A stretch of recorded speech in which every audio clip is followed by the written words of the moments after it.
Assalamualaikum warahmatullahi wabarakatuh. Alhamdulillahirabbil alamin. Hayya binasta'in ala umriyawatin. Assalatu wassalamu ala asrofil anbiya'i wa mursalin wa ala alihi wa ashabihi wa ansari wa ahlil baiti ajmain. Amma ba'du.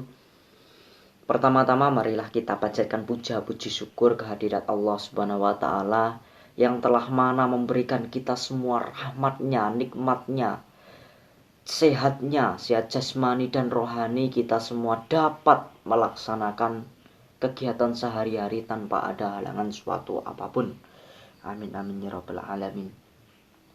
Kedua kalinya sholawat serta salam tetap kita haturkan, tetap kita kunjukkan, tetap kita limpahkan kepada baginda kita Nabi Agung Muhammad Sallallahu Alaihi Wasallam yang telah membawa umatnya dari zaman jahiliyah menuju zaman Islamiyah, dari zaman kegelapan, ini gelap ini, menuju zaman terang benderang yang kita rasakan pada hari ini, yang baru saja kalian lihat dan yang kita nantikan syafaatnya di yaumil qiyamah. Amin amin ya rabbal alamin.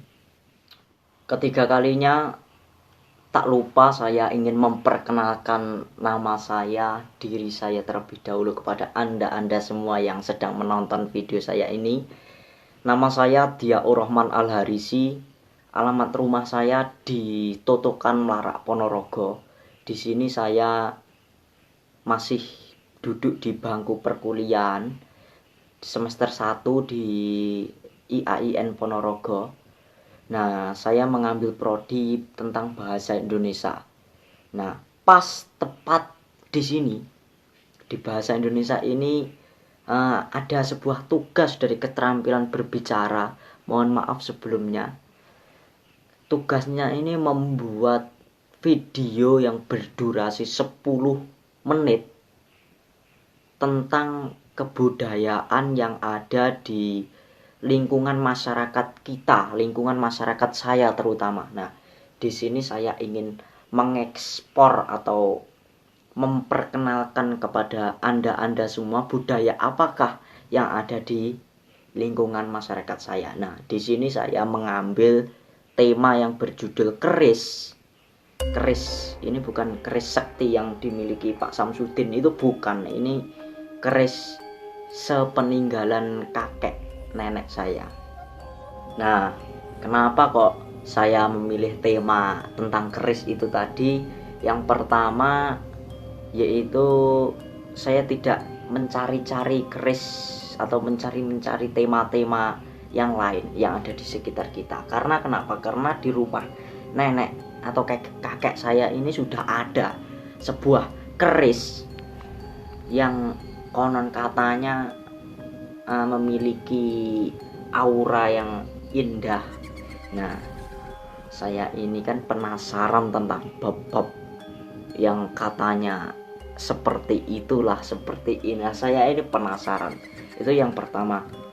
Yang kedua yaitu keris merupakan salah satu bagian budaya bangsa yang sudah ditetapkan sebagai warisan budaya oleh dunia atau oleh UNESCO.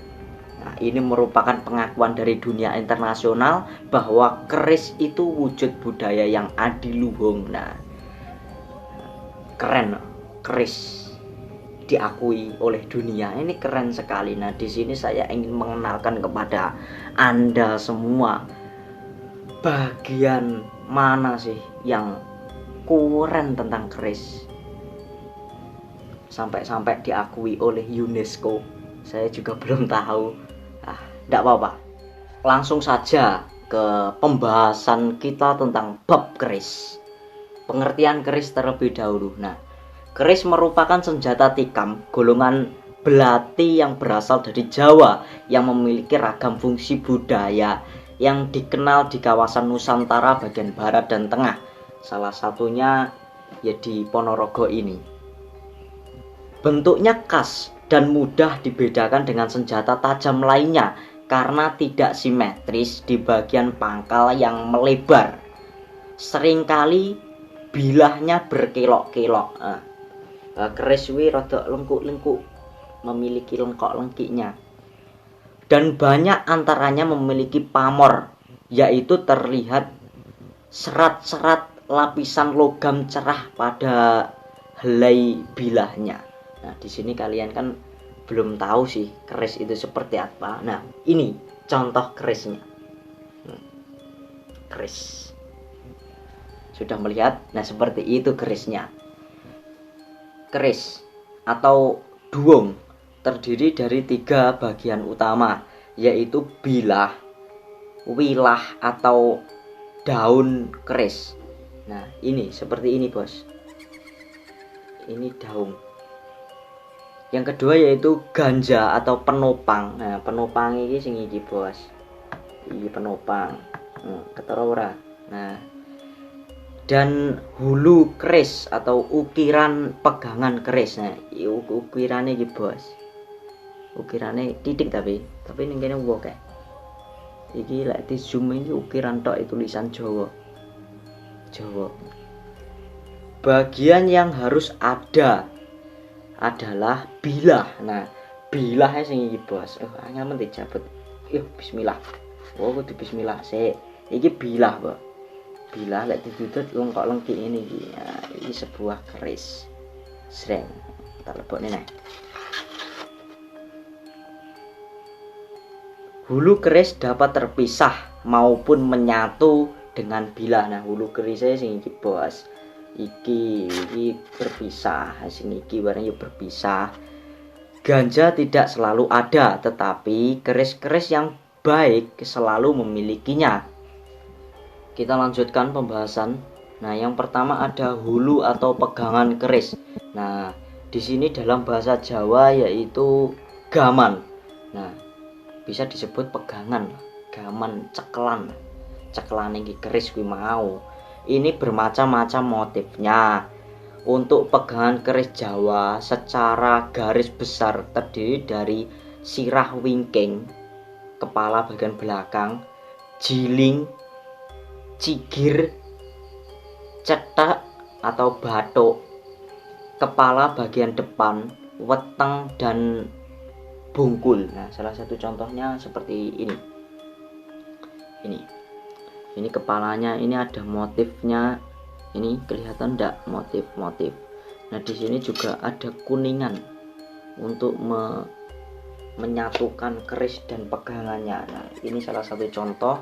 Dan yang kedua ini. Nah, ini menyerupai Nogososro.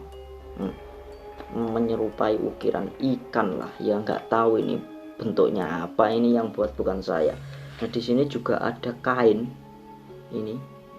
Nah, kain ini pasti juga ada maksud tertentu kenapa dikasih kain.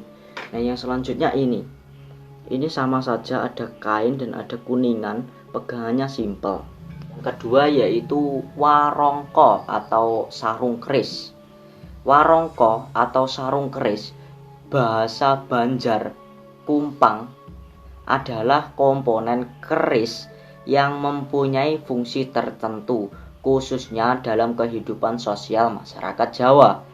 Paling tidak karena bagian ini yang terlihat secara langsung. Warongko yang mula-mula dibuat dari kayu yang umumnya yaitu kayu jati, cendana, timoho, dan kemuning. Nah, sejalan dengan perkembangan zaman, terjadi penambahan fungsi warongko sebagai pencerminan status sosial bagi penggunanya. Secara garis besar terdapat 2 bentuk warongko, yaitu jenis warongko ladrang yang terdiri dari bagian-bagian angkup, yang kedua yaitu lata, jangut, gandek, gondong, berbentuk seperti daun. Nah, salah satu contohnya seperti ini. Ini ya karepe kaya daun. Nah, seperti daun. Nah, dan yang selanjutnya yaitu jenis warongko gayam atau gandon yang bagian-bagiannya hampir sama dengan warongko ladrang tetapi tidak memiliki angkup, gondong, dan gendek. Nah, salah satu contohnya seperti ini. Ini kan tidak memiliki seperti daun ya, tidak memiliki angkupan, tapi kan juga tempat sebuah keris. Nah, ini berbeda. Ini kerisnya bentuknya panjang seperti pedang, bisa dilihat. Nah, ini sedikit tayeng, memang sudah lama ini umurnya sekitar 2 abad atau 200 tahunan lah. Nah, mbahku gamane mbahku. Kita lanjutkan, yaitu wilah atau bilah keris. Wilahan atau bilah adalah bagian utama dari sebuah keris. Wilah keris adalah logam yang tempat sedemikian rupa sehingga menjadi senjata tajam. Wilah terdiri dari bagian-bagian tertentu yang tidak sama untuk setiap wilayahnya, yang biasanya disebut dapur, atau penamaan ragam bentuk pada wilah, bilah, atau ada puluhan bentuk dapur lah. Nah, salah satu contohnya seperti ini. Ini adalah bentuk dapur. Ini panjang seperti pedang. Lek tombak itu kurang panjang. Ini masih seukuran pedang. Nah, dan juga ada lagi yang ini. Nah, keris ini seperti ini. Ini lengkok-lengkiknya. Ini 3 ini. Luk telu. Maksudnya 3 luk telu. Nah, ada berbagai contoh penyebutan, yaitu ada jangkung mayang, jakalola, pinarak, jaman murup, bungkul, kebote, dan pundak si tegel, dan masih banyak lagi. Ini salah satu contohnya luk 3 yang bisa diberi nama pundak jangkung, tapi saya tidak tahu namanya. Ini pokoknya luk telu wis ngono. Terima kasih sudah menonton video saya. Jangan kapok-kapok, lanjutkan terus dan tonton sampai habis. Pokoknya setelah ini terusan dari video ini masih ada lagi di part kedua. Jangan lupa like, subscribe, and comment.